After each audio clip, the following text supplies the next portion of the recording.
live. We need we've got 4 or 5 people in there. Let's hit that like button because we need to get this out there into the ether. Thanks, Vivian, for joining. Thanks, Annabelle, for joining. Brilliant Please hit that stuff. like People button. joining us on TikTok, YouTube about to come in now. So let's go. Inspiration Nation. Hello. Lee Kemp here for another week on a podcast for the first time in a while. All 3 members are here. Jose, Ryan, and of course the most important member of the group that holds it together like glue. It's me. It's Lee. Right.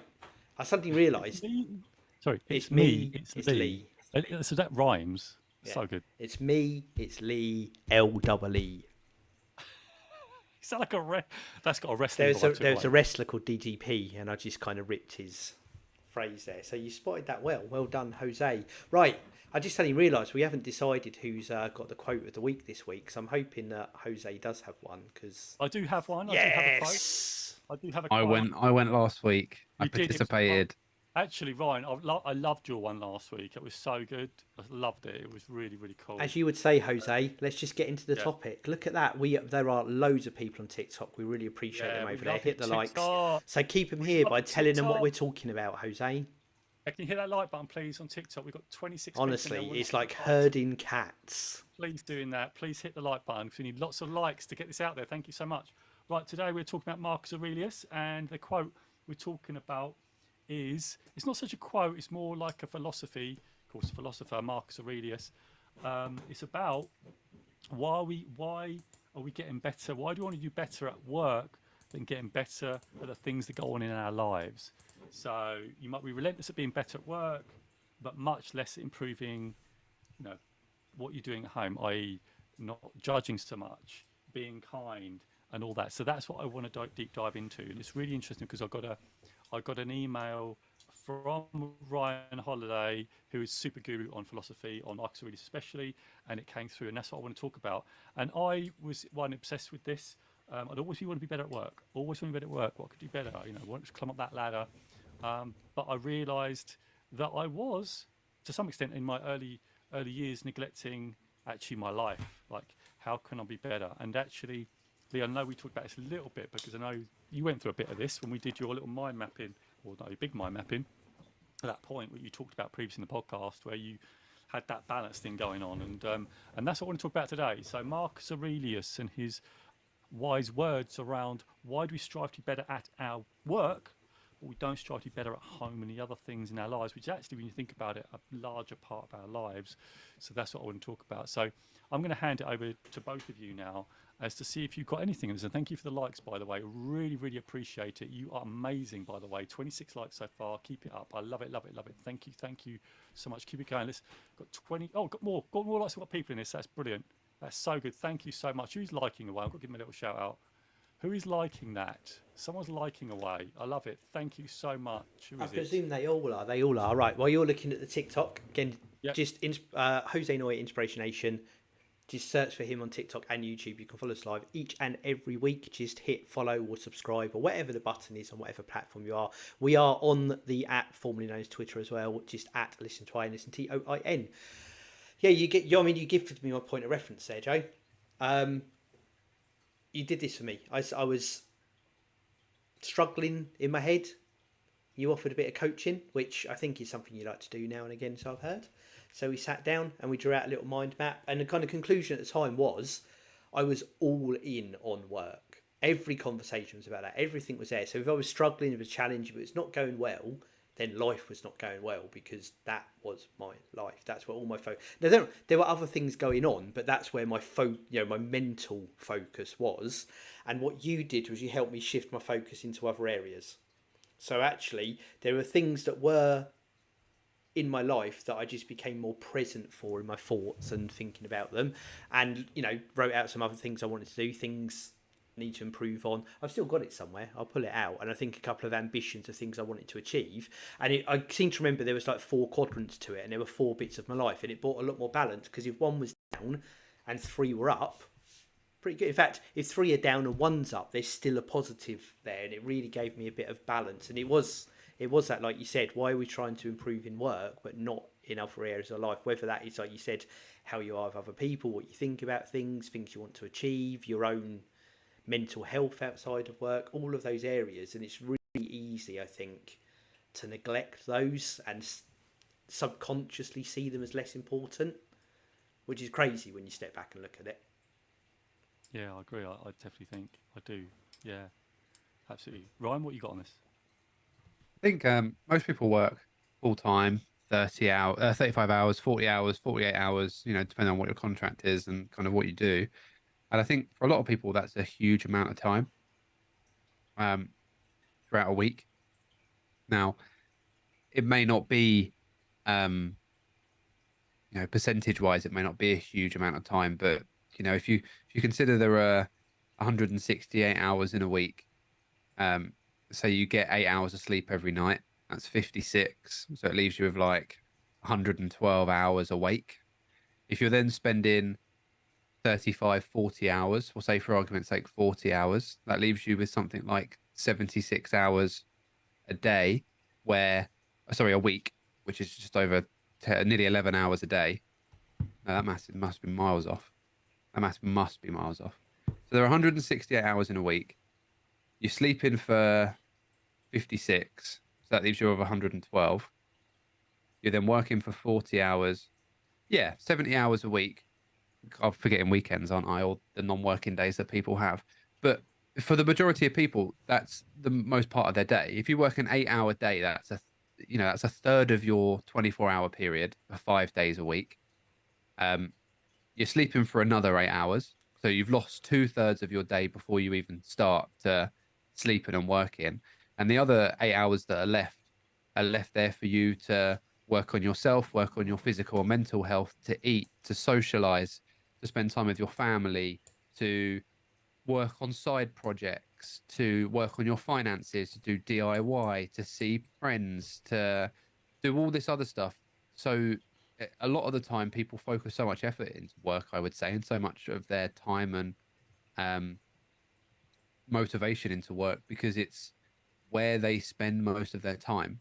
A lot of people will spend more time with their colleagues at work than they probably will with the people they live with, um, especially before COVID, because that's just how jobs were, and that's how life kind of was and is, I guess. So to me, it feels obvious.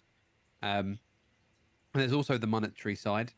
If I do well at work, I might get a pay rise, which might mean I can afford an extra holiday a year, and it might mean I can take another few days off, and all this other stuff. And that's more lucrative to people from the outset than perhaps, as you suggest, working on themselves and working on motivation and other things. Yeah, So yeah, immediately that's what springs to mind. yeah, it's really good. I love the way you did the maths though. I think I was wrong, but then I wasn't wrong. And then, I mean, You did. I don't know. also loved the way you did the maths, Ryan, but not because of their accuracy. Thanks. Yeah. So Thankfully. I think I can't. I don't even know if it's right or wrong. whatever it is, I think it's on. Well, There's a what you're saying. there's a got less time. there's a wrestling promo that's based on bad maths. I'm going to share with you later, Ryan. You'll appreciate it.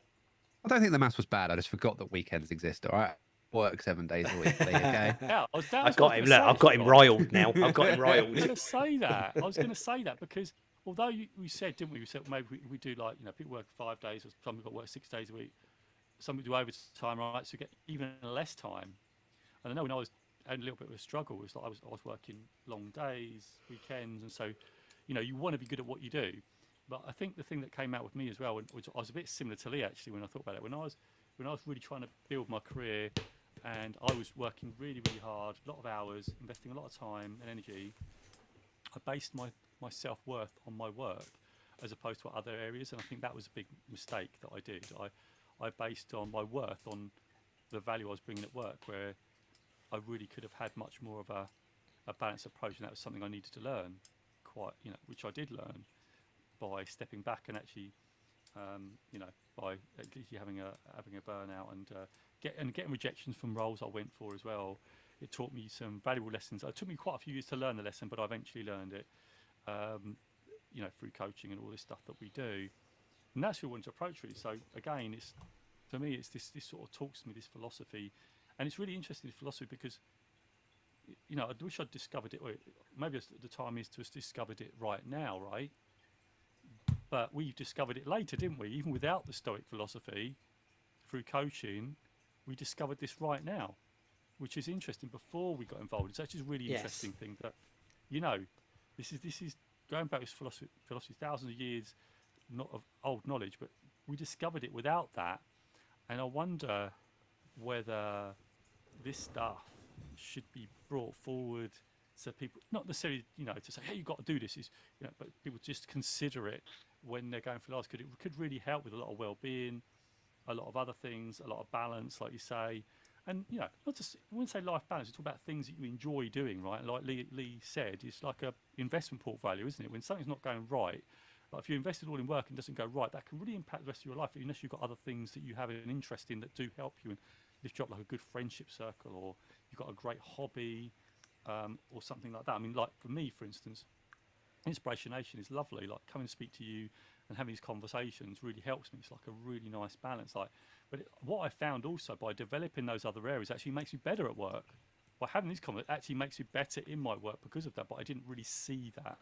And I think when we look at this as a whole, by having those other investments, or if you want to ever call it investments or other areas of life, it does actually seep into those other areas like work. It will just make you, much more effective. And that's why I like this piece of philosophy to say,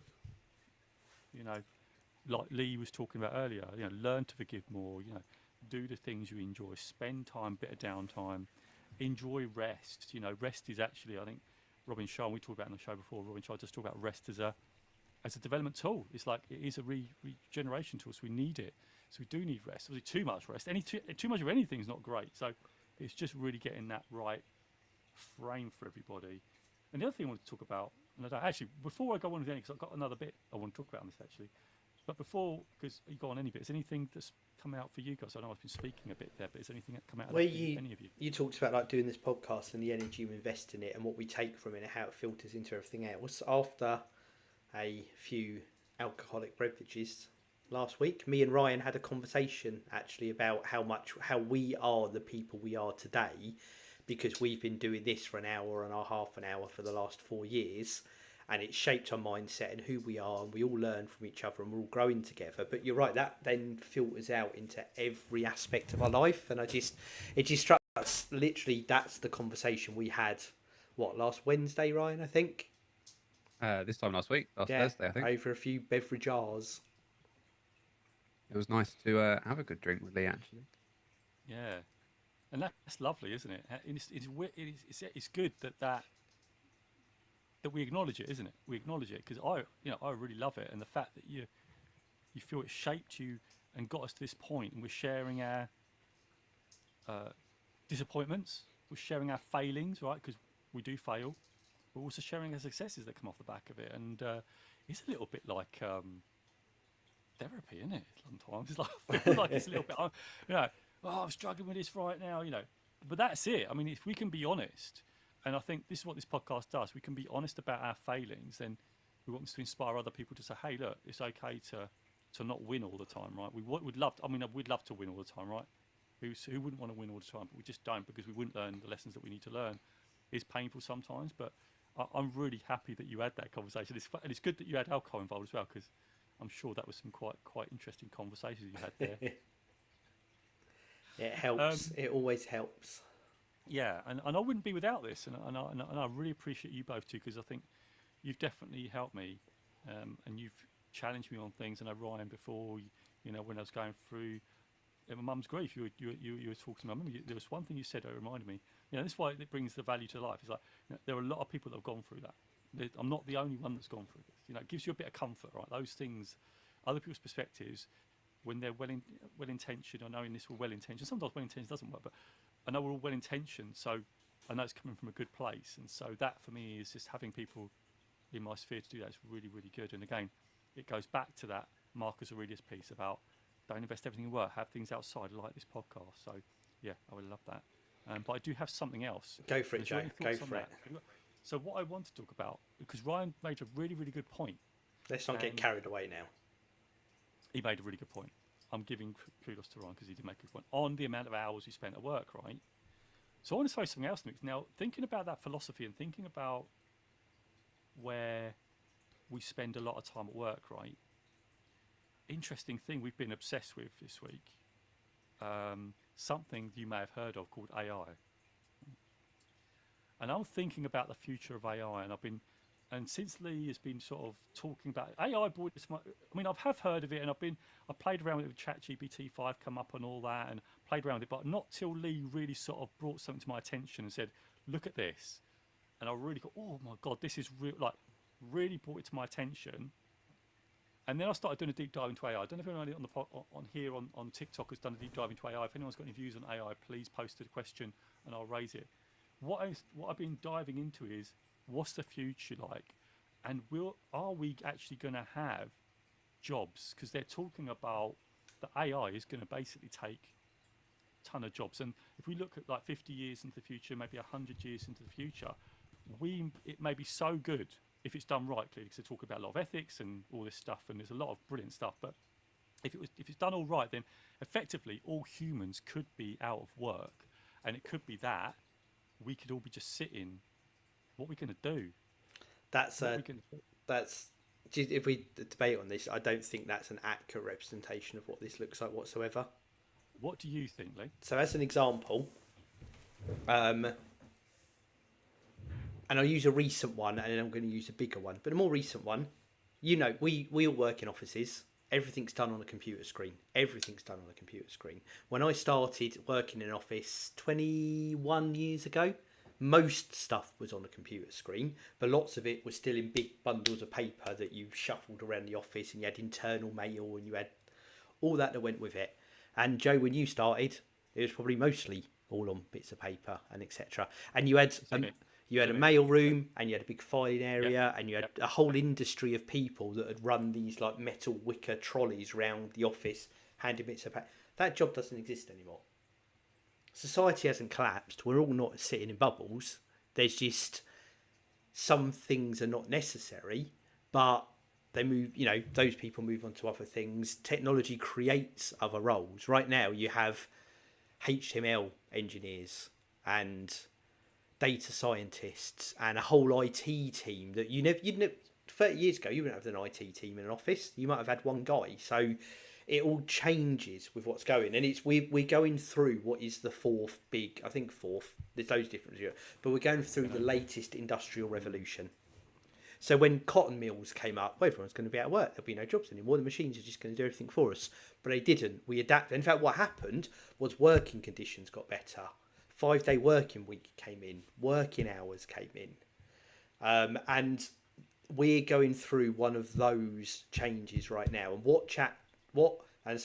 all of these things, all of this AI is going to support us to be better. And my view is that within the next 5 years, we will all have a version of a chatbot AI assistant that sits on the side of our screen that looks at everything we do and it improves it.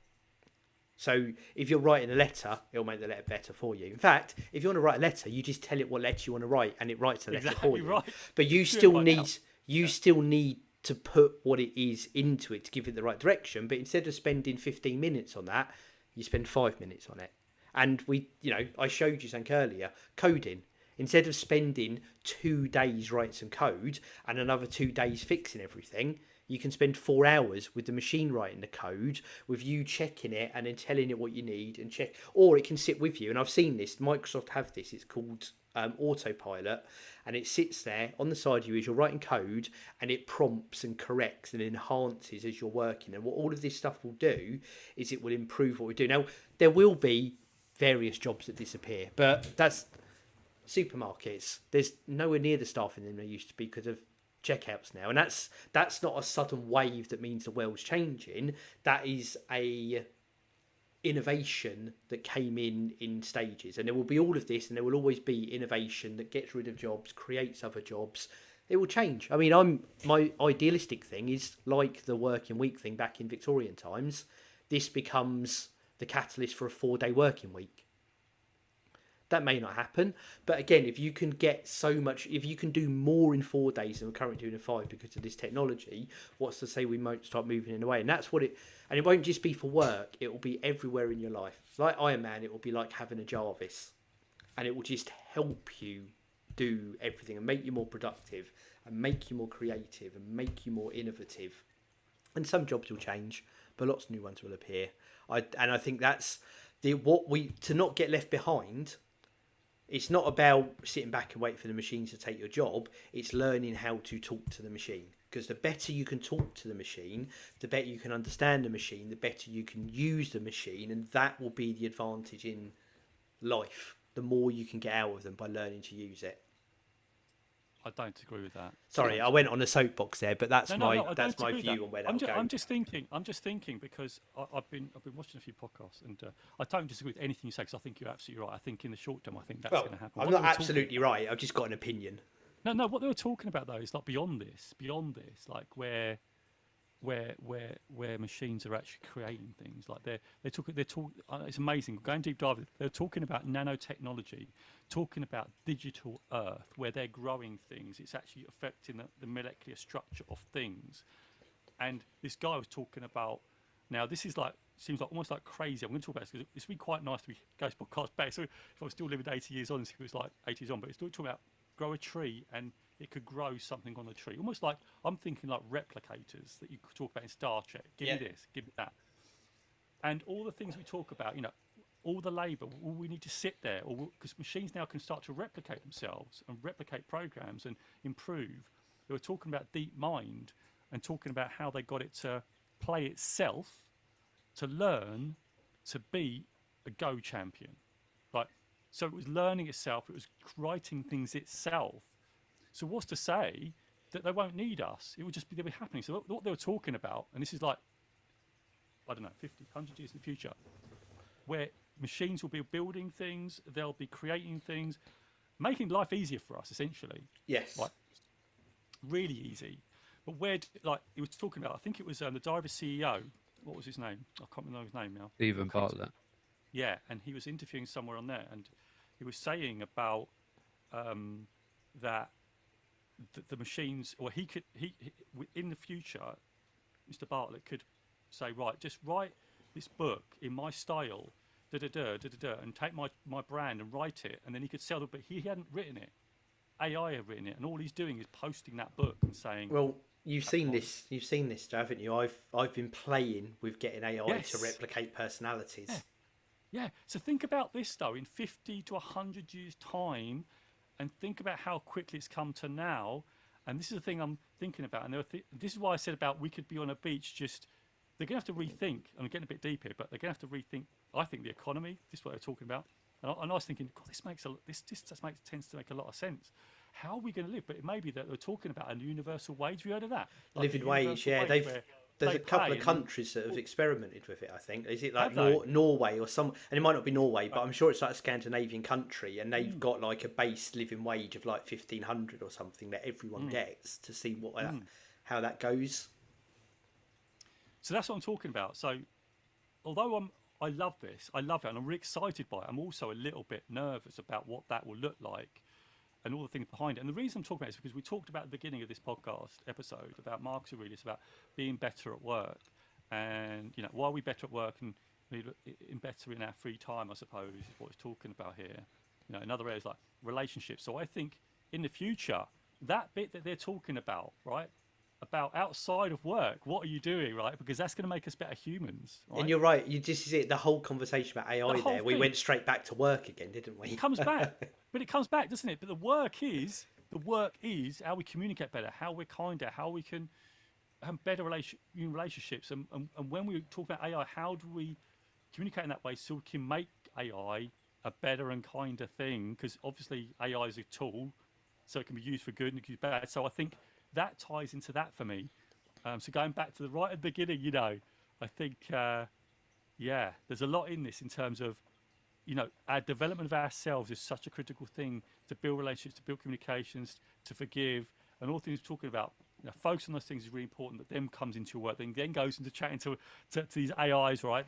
That are actually going to exponentially improve. I mean, even now when Lee was talking to me and showing me this thing, I was thinking, whoa, this is crazy. It's like magic now. I'm thinking, 10 years time, we're going to see some crazy stuff. I'm really confident, and I'd love to. Well, in 10 years time, be interested to see where we sit with it. In fact, they're talking about deep fake work, where the AIs now can create deep fake videos with realistic looking audio, and they can replicate your voice. Crazy stuff. Anyway, I'm just getting excited and I'm a bit scared at the same time, but I think it still goes back to that. It still goes back to that element of being a good human, because at the end of it, even if AI takes off and we're going to let's go do a lot of work, we're still going to need that human connection. We're still going to have to communicate as humans. We've got to keep that alive, right? And be better humans. So in the best way we can. So anyway, that was my deep thought for today. I just think it's mind blowing for me. I still don't think I've wrapped my head around it because it's so big. This thing is, like you said, is it the fourth or the fifth? Was it, Ryan? Do we know? Because maybe the industrial information, what is this one called? I don't know. But I don't know. What I would say is Yeah. that this isn't necessarily new. Do you not remember the little paperclip that will come up when you're using Microsoft Office? Yes. I mean, is that not a form of AI that's telling you Well, that your it is, yeah. grammar's wrong or your spelling's wrong? I'll check. Yeah. The little assistant, the little Jarvis assistant that Lee refers to, on a much more minor scale, of course, that it was just doctoring Word documents and making sure that your spell check was right and being otherwise annoying. But this principle has been around for a long time now. So I think it's not, it's not, it's revolutionary in the sense of how far it's come, but this has been on the cards for a long time, I would say.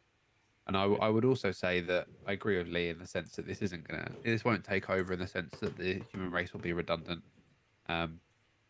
Yeah. And there will always be fail safes that are created that means it can't go too far. And Well, I hope so, because this is what they were talking about. This is the problem, because they were going to say, how do we create it? And I don't want to get too far into it because this is going to be a long episode. It sounds like I don't know what to record. But they're saying that what this guy was saying, and I can't remember the guy's name, he was talking to Steam Pilot, maybe go check it out, that they thought they were going to create this AI, right, and keep it separate from the internet. So, we've got this special thing, and then create protection around it. So when people are not doing it, they're actually letting it loose on information that we have. So it's really like we've got Bard and we've got ChatGPT 5, all that. So yeah, I'm not too sure. At the minute, there's a debate around that. Is there enough fail safes on it? They reckon some people are saying, and again, this is good to talk about it a little bit, but they're talking about this. It's technology. This is potentially could be as dangerous or more dangerous than a nuclear bomb. That's what they're talking about. Oh, Because AI getting into weapon systems, AI getting into decision making. 100%. Because it's quicker, because it's easier. Right? Go on. You can say. I was just going on the Industrial Revolution bit. There's a couple of ways of looking at it, but this is I saw a talk recently from a futurologist, and they talked about a lot of this sort of stuff. And one of them is that the effects of Industrial Revolution aren't always felt, even for decades afterwards. It starts small and it builds and it builds and it builds. So like you were saying, Ryan, with the paperclip, that's part of this Industrial Revolution that we're going through right now. And the two ways of looking at it, one that's out here is the first is, which is kind of started in the late 17, early 1800s, is the mechanicization. So machines coming in to replace manual labour. Second then stage was mass production. So the ability to mass produce items. The third is automation, which was happening up until the end of last century. And what we're in now is the robotization stage. And another way of looking at it, which I really like. So 1784, that's when the mechanical kicked off. That's when machines started to come into the world, into the workplace. 1870, that's when electricity came in. But again, that's when that started, but it wasn't into the early 1900s that became mass market. It took time to build and grow. And, lamplighters replaced by, well, they're gone, that job's no longer there for electricity, but you still had lamplighters into the 1920s and the 1930s. These things phase through and they build. But again, electricity was such a massive enabler. The next one, as early as 1969, the internet was the next massive enabler in terms of what we're doing, making the world smaller.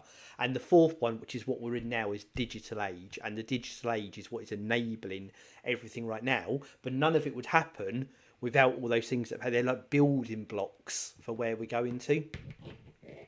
So I just think, and you can, it's really easy to, if you were in the 1995, you probably wouldn't look at it to say, it's just with retrospect, you could, as the picture gets bigger, you can start to frame what that looks like a lot better. Yeah, make a point. Good point. Then, if before the internet, was it 90? When did the internet come in? So 1990. so this is it shows so 1969, and that's where you'd have had like government labs and stuff connected together over a computer network. But then it wasn't until the 80s it became more commonplace, and even then, so stock market and stuff like that. But it wasn't until the early to mid 1990s that it became mass. And even then, that was dial-up modems, and look how far that's come in such a short space of time.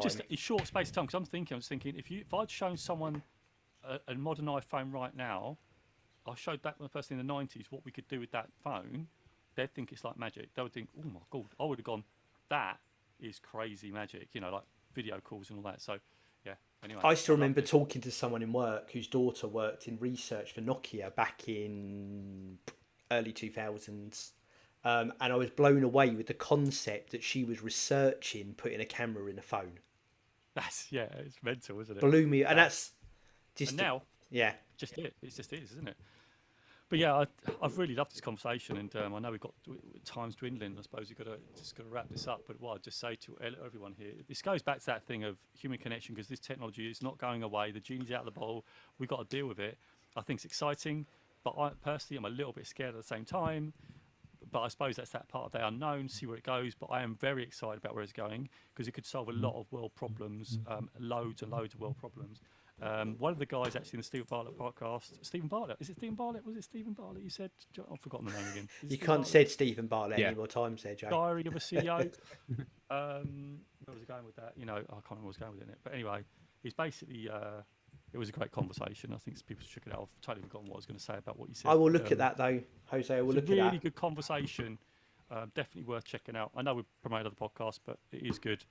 It hooked me to death. It was quite good. Great conversation. So anyway, there you go. I love it. I love it. This has been a great conversation. The quote, what we talked about, the lead into the AI stuff, fantastic conversation. Actually, for people listening, watching, whenever you're doing this, just check out the comments on the show details wherever you're listening or watching right now, because that summary will have been written by AI, and it's AI talking about us talking about AI. So I can't wait to see when it comes out. And there will be as well, if you head over to inspirationnation.org.uk, as well as our full archive and our shop, Inspiration Nation merch, there is a blog there, and that blog will also have been created by AI talking about us, talking about AI. So it doesn't exist yet. I'm fascinated to see what it says. But if you are listening, if you're watching, you can go and look at all of that right now. And don't forget, on socials, at ListenToIN, listen TOIN. Give us a follow and a like and a share and all that good jazz. And if you want to support me and my GPT research aims at the moment, just go to at WrestleBotGPT on Twitter as well. And I would appreciate that. Just a personal favour. Lovely. I just want to say also, just adding to that, if you go to Bard, which is another AI, one to ChatGPT, and just type in, what do you think of the Inspiration Nation podcast? It does write an amazing positive review. It didn't say write a good one. I said, what do you think of it? And it wrote a really good positive review for the podcast, which was brilliant. I thought it was quite nice. So I will go and look at that myself as well.